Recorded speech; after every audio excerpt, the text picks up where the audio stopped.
Did Paul observe the law? Of course.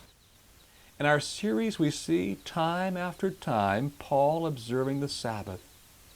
In Acts chapter 13, he came right to this synagogue, and he shared with both Jews and Gentiles about Jesus here on the Sabbath. And verse 44 records that the next Sabbath, almost the entire city came together to hear the word of the Lord.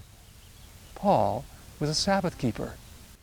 In Acts chapter 16, Paul comes to the Roman colony at Philippi, another colony like the colony here in the city of Pisidian Antioch, but in Macedonia.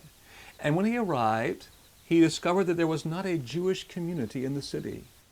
There were only a few women, and they were out by the river.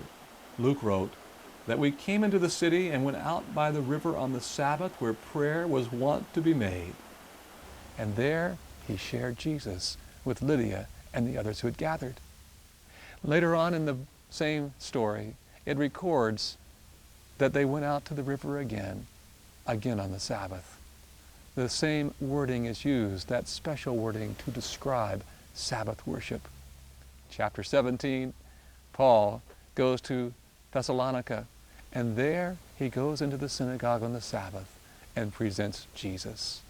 Yes, this was Paul's custom, Paul's habit. When Paul was at Philippi, there's a fascinating insight that happens. Paul is accused of being a Jew and of teaching Romans things that were unlawful. You see, it was okay in the Roman world to be a Jew, but it was not okay to proselytize Romans. And so he was accused of being a Jew. Isn't that curious? Paul was a Sabbath keeper. When the Romans looked at Paul, they did not see a difference between Paul and the Jewish community.